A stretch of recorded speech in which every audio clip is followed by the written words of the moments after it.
Il fait toujours. Son crayon n'a pas de gomme.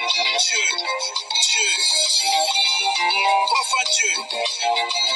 Merci beaucoup, prophète Isaïe, pour tes conseils.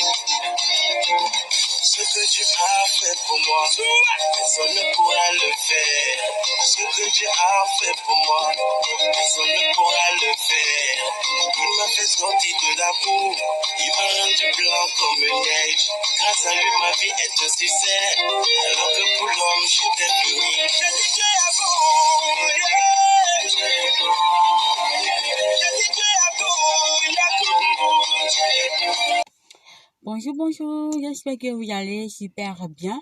Quant à moi, j'ai pas trop la pleine forme ce matin, mais laissez-moi vous dire, vous qui traversez des moments pénibles, des moments compliqués dans votre vie, qu'aucune situation n'est permanente, n'est éternelle sur cette terre, tout passe et ce moment aussi passera et vous aurez d'autres séquences de votre vie pleines de bonheur, pleine de bénédictions. Pour ça, ne soyez surtout pas triste, dites-vous que le meilleur reste à venir. Avant de commencer, je voudrais bien vous demander de ne pas oublier de vous abonner sur ma page YouTube, de ne pas oublier aussi la cloche de notification pour recevoir l'alarme de mes vidéos à publier les fois à venir.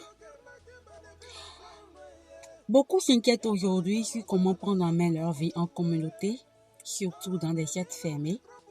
Comment devenir un leader charismatique. On va pas chercher à s'embrouiller avec de grosses définitions. On va essayer de ramener l'expression leader charismatique dans notre jargon naturel et ensemble essayer de définir ce qu'est qu'un leader et comment devenir un leader charismatique en 5 différentes étapes. On entend par leader une personne qui lie ses intérêts personnels avec les intérêts communs d'un groupe et met tout en œuvre pour atteindre ensemble avec le groupe un objectif. C'est une personne qui, à l'entrée d'un groupement, prend la plupart des initiatives, mène les autres membres du groupe et détient le commandement. Autrement dit, c'est un meneur. On n'entend pas charisme, l'influence sur les foules d'une personnalité dotée d'un prestige ou d'un pouvoir de séduction exceptionnel.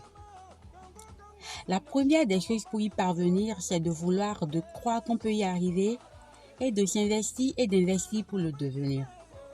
La deuxième étape consiste à se faire une image de la personne, de ses rêves qu'on souhaite devenir. Cela pourrait être une personne réelle, une personne vraie, comme Barack Obama, Nelson Mandela ou virtuel, se faire le portrait de ce qu'on souhaite être en termes de charisme et de comportement. La troisième étape est une remise en question de soi. Cela permet de faire une sorte d'auto-évaluation afin de prendre conscience sur ses qualités et défauts. Cette étape permet de savoir les points sur lesquels le travail doit être fait pour atteindre son objectif, celui de devenir un leadership charismatique. La quatrième étape est le travail sur ses défauts et l'amélioration sur ses qualités. Cette étape peut nécessiter quelques investissements comme prendre des cours d'oratoire, prendre un coach vocal pour mieux s'exprimer et captiver l'attention. Prendre un conseil en image. C'est un investissement qui peut paraître lourd, mais toutes les bonnes choses ont un prix. Aujourd'hui, avec les tutoriels sur YouTube et quelques ressources, on peut y parvenir sans se saigner financièrement. Mais aussi faudrait-il souligner que tous les investissements ne valent rien sans une volonté ferme, un engagement sans faille et une rigueur personnelle.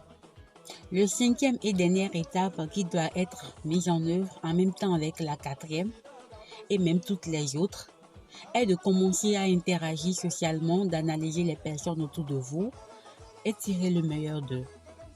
C'est ainsi que votre charisme commence par naître et les gens autour de vous commencent à reconnaître votre leadership naturellement.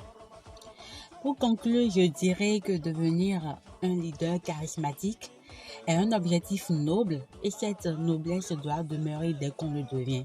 Le but, c'est pas de changer, mais de vous aider à vous changer et de voir naître simplement une version meilleure de vous.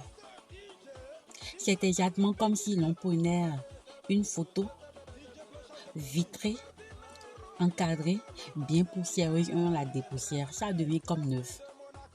C'est une quête qui fait du bien à toute votre entièreté sur le plan physique, mental et spirituel. À toute la communauté musulmane, je vous souhaite un très bon mois de carême et qu'Allah l'omnipotent, l'omniscient exauce tous vos vœux et que les bénédictions soient. Sur ce, je vous souhaite de passer une très bonne semaine sous la protection divine.